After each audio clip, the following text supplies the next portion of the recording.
Alright, what's up everybody? I want to do a video today that I have been wanting to do for a while, which is an overview of my live performance setup. Generally, when I'm out performing with a band or something like that, this is what I'm rolling with.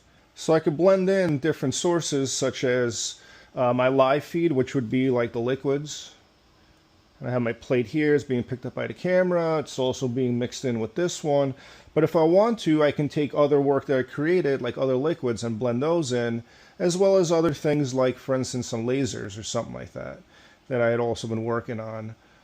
Or plates, different kind of liquids, like such as these boiled plates here.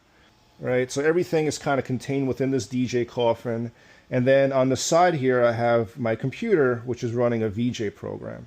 And it's loaded with all sorts of analog artwork that I've created. I rarely use things that I've created digitally or something like that. Everything is done analog, saved as videos, and then I'm running it here in the software and mixing it with other clips, as well as with this analog stuff. So signal flow. How's all this working together? What's exactly going on here?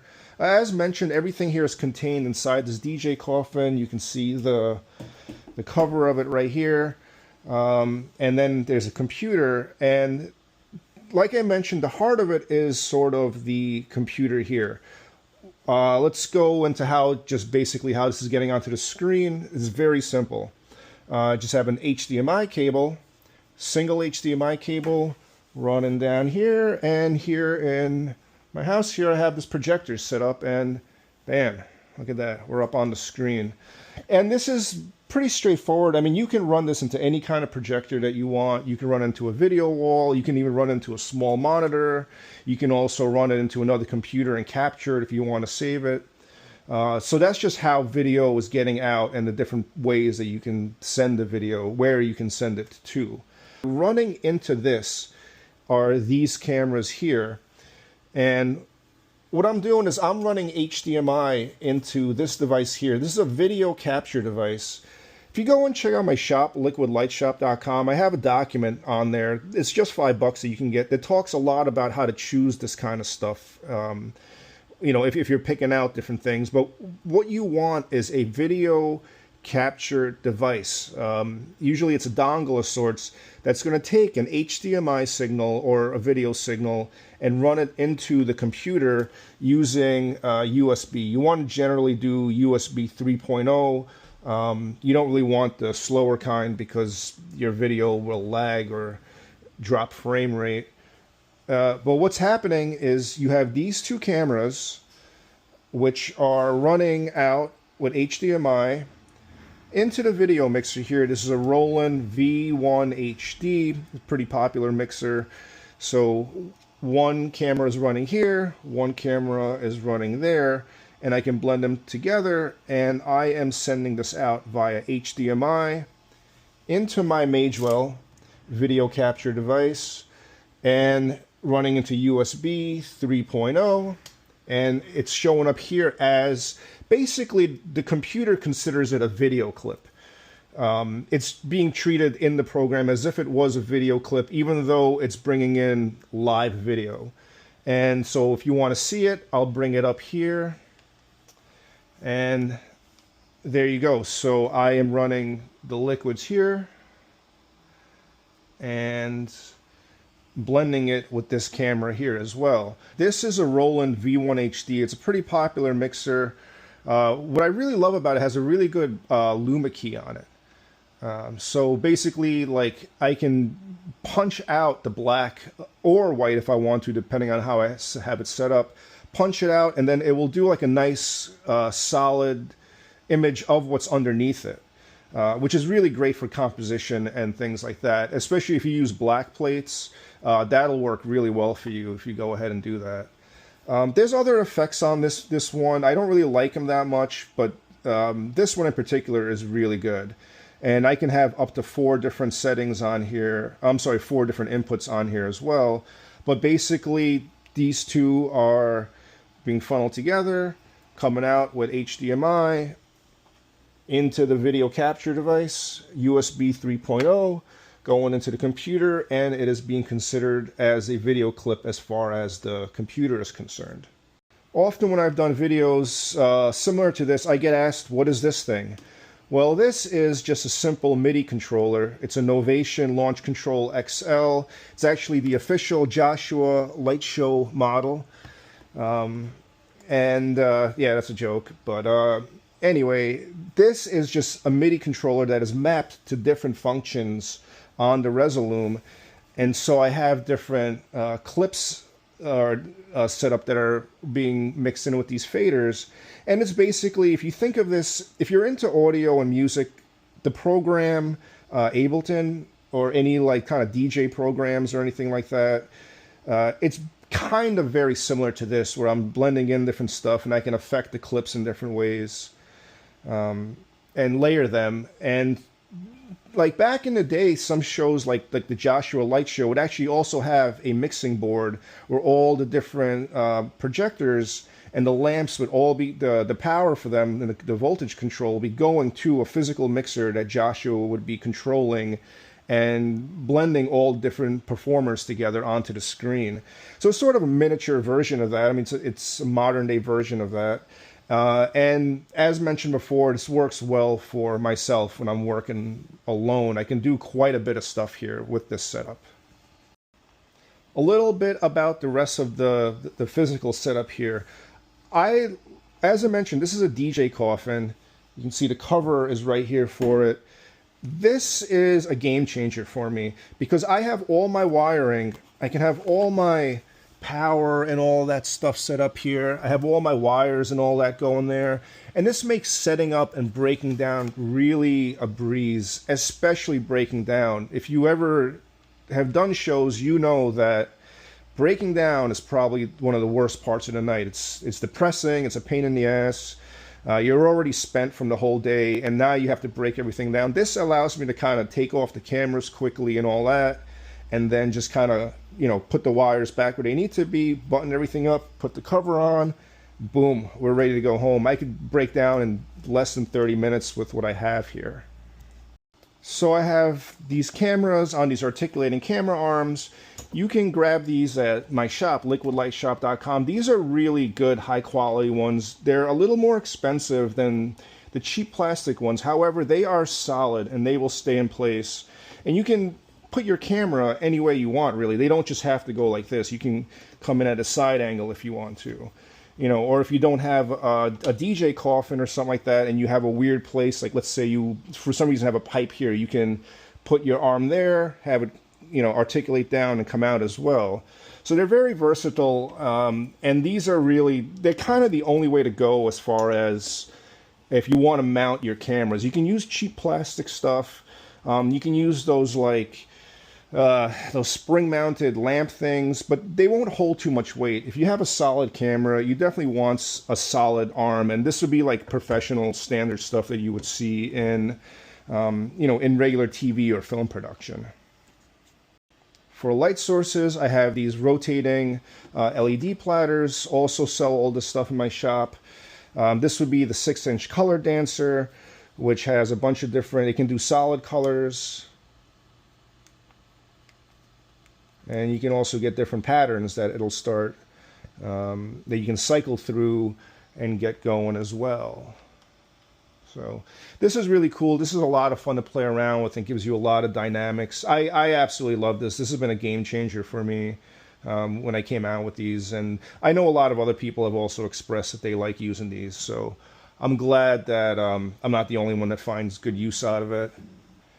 In addition to liquids, I also like to put other media on top of these light sources, kind of to change it up so I'm not just doing liquids the whole time, or I might already have a bunch of liquids in here and I just want to do dynamics, right? So I want to give the people a show, I want to keep it going, I want to keep it fresh, I want to keep it changing. Some of the things I like to really do is add in these mores. Mores are these cool optical effects, or these optical phenomenon where you basically take a pattern and you overlay it and it starts making secondary patterns. So let's get that on top of here. When I do live shows as well, I love keeping this case down here. This acts as a really nice platform that I keep underneath my table where I set up different plates. This is actually a Joshua Light Show case that Joshua gave me that was used by Joshua Light Show. So we're going to go ahead and put on a moire pattern. We'll stop the rotation of this thing here. Let's get this up. And we'll focus on just this. So got a sheet of translucent or a transparency with opaque printing on it. And I can take another sheet and put on top of it and start making these really cool secondary patterns. So this stuff can be really cool to add some variety, and it's just trippy patterns that you can add to it that I really like using. Right here we're using the LUMIA key on this and really punching out that black, just showing the plate that's underneath it. So now we can really get a nice composition going on. Let's try some other patterns. Right here, they don't always have to be the same pattern either. Here we have two slightly different ones, but now we're getting this other nifty pattern going on here. So this is pretty sweet. Let's see what I have going on there. If I want to as well, with my rotators, I can turn this on and I can kind of put this here and I'll hold it in place and it'll start creating, you can see it'll start creating this cool effect here as well. Right, and so the way the moires work is where you get these interference lines where the lines start overlapping, kind of makes it appear darker, and so you start getting this other secondary pattern that starts developing. So you can get a cool secondary pattern where the black lines start meeting. So this one's pretty cool.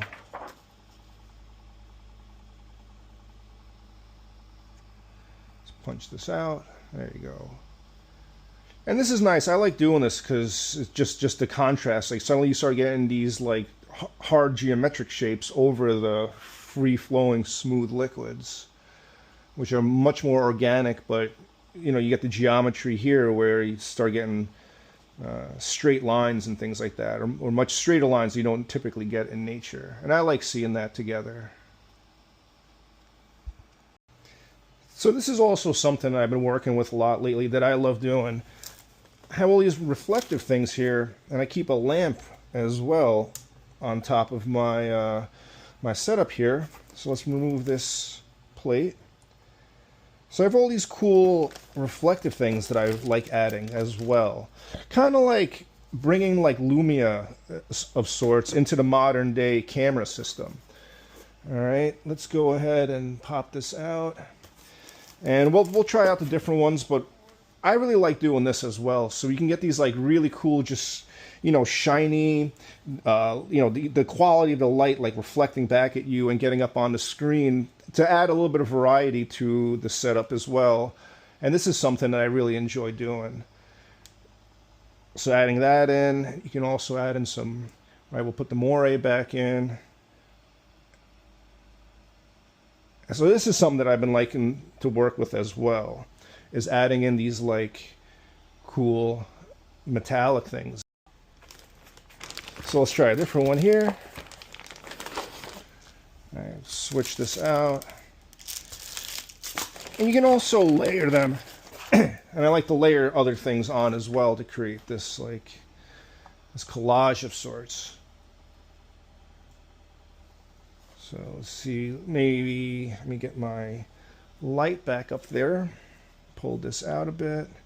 So the color temperature, this is getting kind of yellow. The lamp here is yellowing, so let me go ahead and try a different color temperature. So if, for instance, it's a bit yellow, I can mess with the color temperature and get it back and more towards the blue end of the spectrum as well.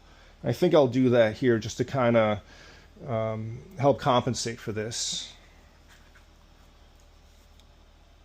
So we can get these like nice, really cool, you know, mirrors and jewel-like things as well. And I think that's really nice to start adding in. So you add some other things on top of it. Let's see, what else do I have here? Yeah, I just have different kinds of shiny things. So I have these like holographic foils. These are holographic gift boxes, which are pretty cool. So let's get this up on there and show you what that looks like. These are actually really fun. Let's see if we can get that up. So you can see as it's moving around, as the light moves around it, you get these little circles, they start opening and closing and getting bigger and smaller.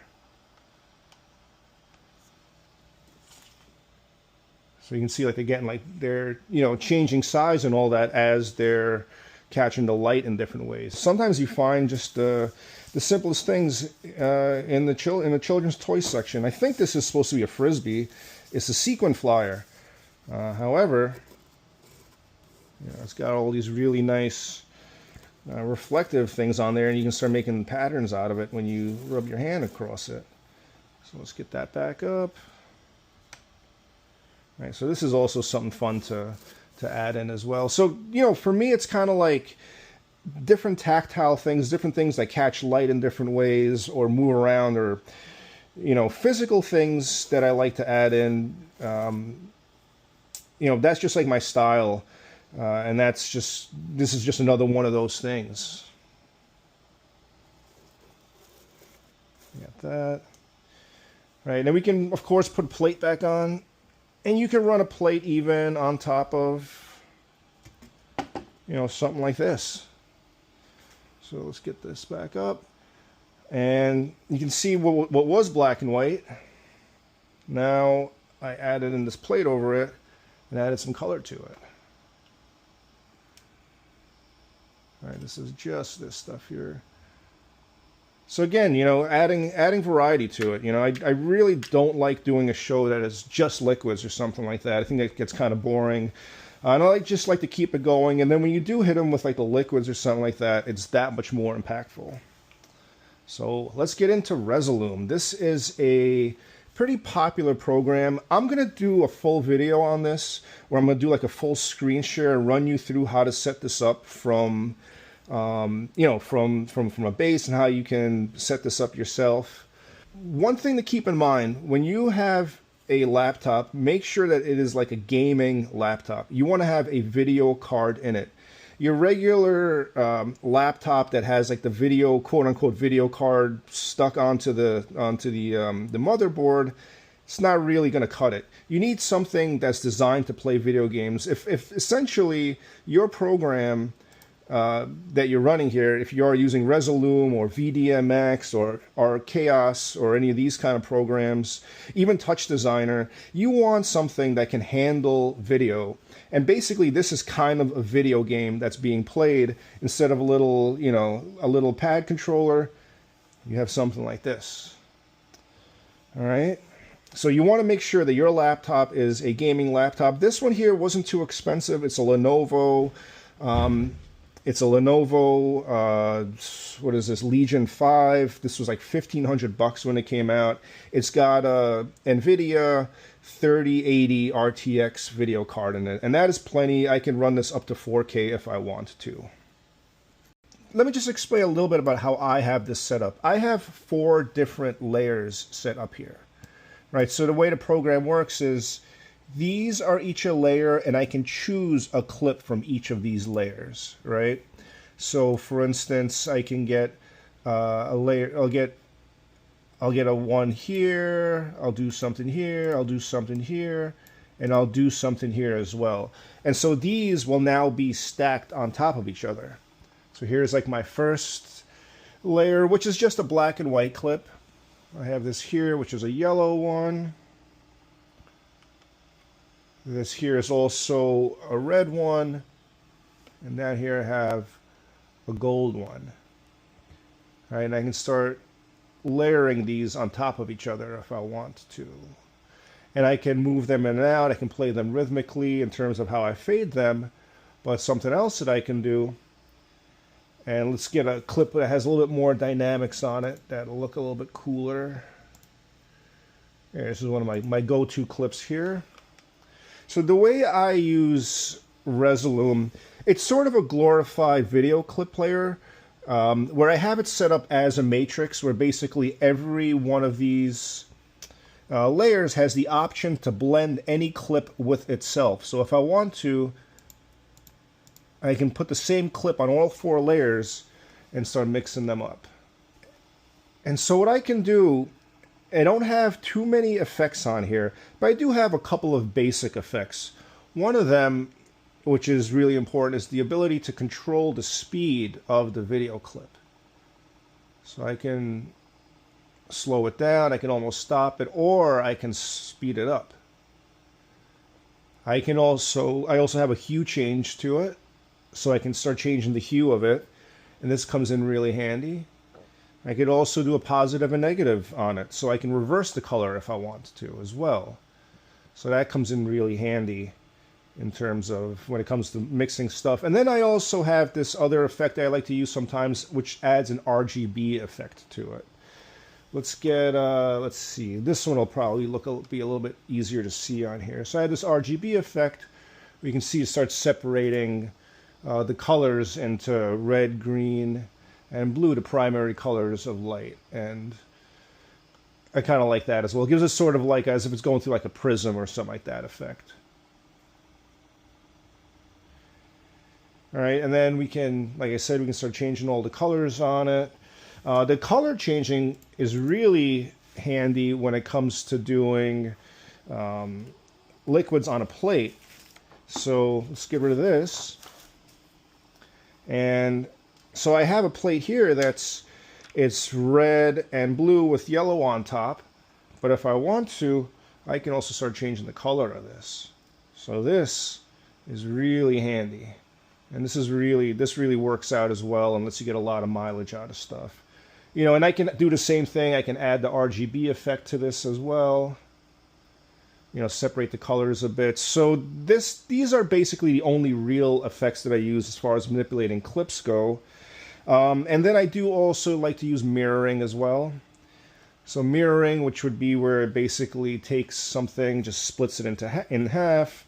And there's a couple of different, you know, ways to do that as well. You can split it up into quadrants, etc.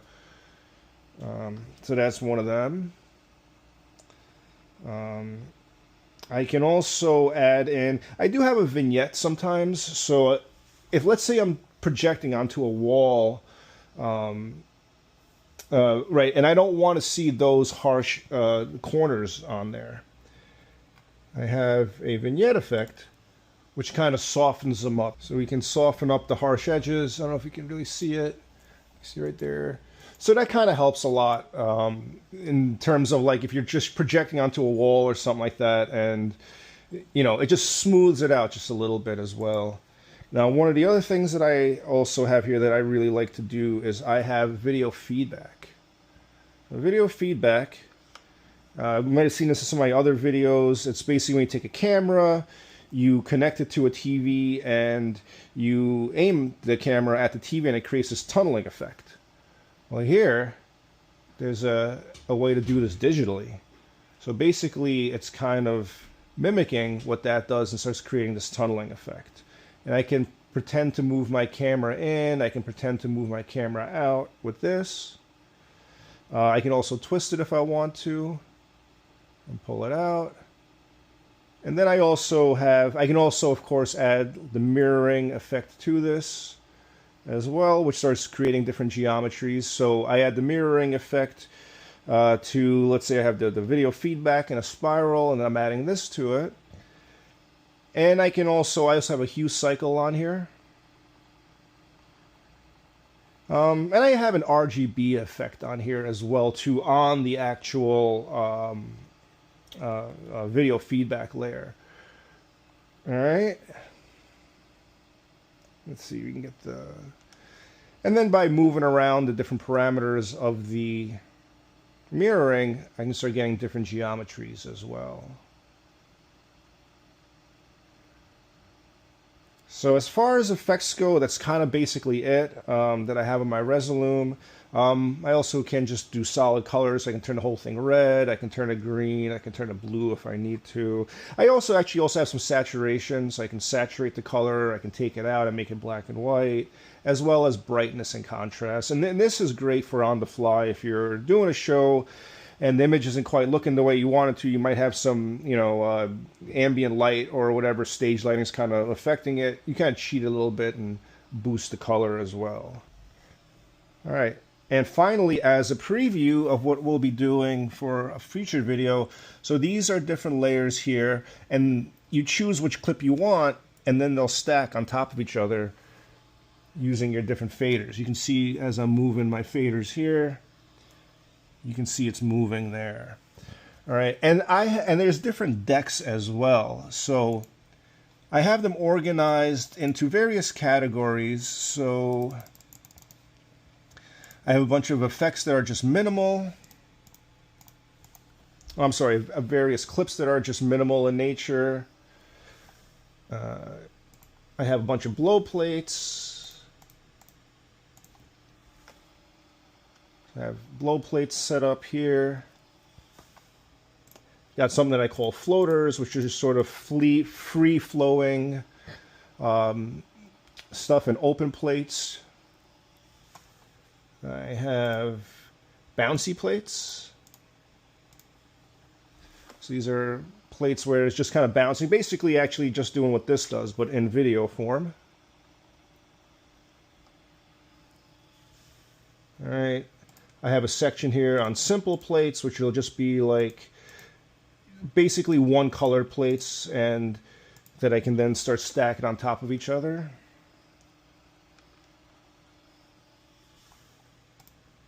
I have a section here that I call complex plates, which are a bit more complicated.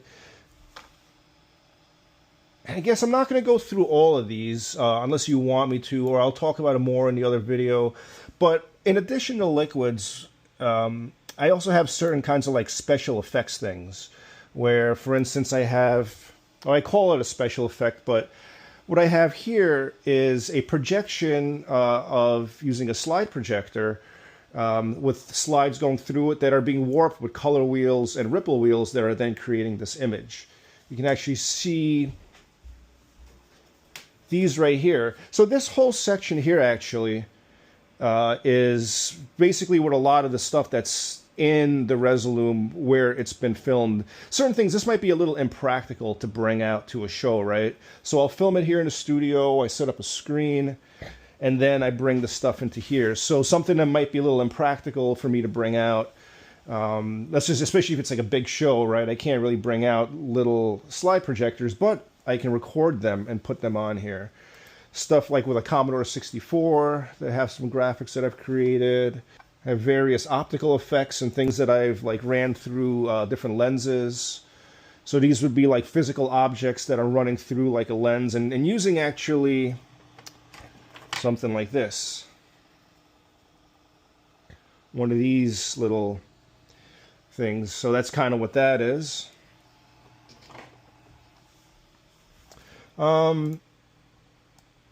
Yeah, like I said, I should probably wait till another video to go into all this stuff in detail. But these are all just different kinds of clips, like of things that are like slide projectors, kaleidoscopes, things that I made a big kaleidoscope. Actually, this right here, it's a big kaleidoscope, right? So I had the camera set up here, and I ran it through here, and then I filmed it. And what you have as a result is this here. All right, and I would take like different jewels and things like that in front of it, and I was aiming that at a TV screen. Various oscilloscopes. So this is something that I love doing. I have actually this oscilloscope here, and I filmed a bunch of stuff with my oscilloscope, and now I can blend that in as well. Lasers, I'm a big fan of lasers. I have a laser back there. So these are all actual lasers that I have filmed that I can add in. You know, you need a license to really bring a laser out in public to perform with. So this is also something that is cool, is that I can take this unlicensed laser and actually project it without it being a laser, being in danger of hurting anybody. And I have various video synthesizer stuff, so video feedback or different kinds of analog glitch video effects that I use that would have been created with this stuff here.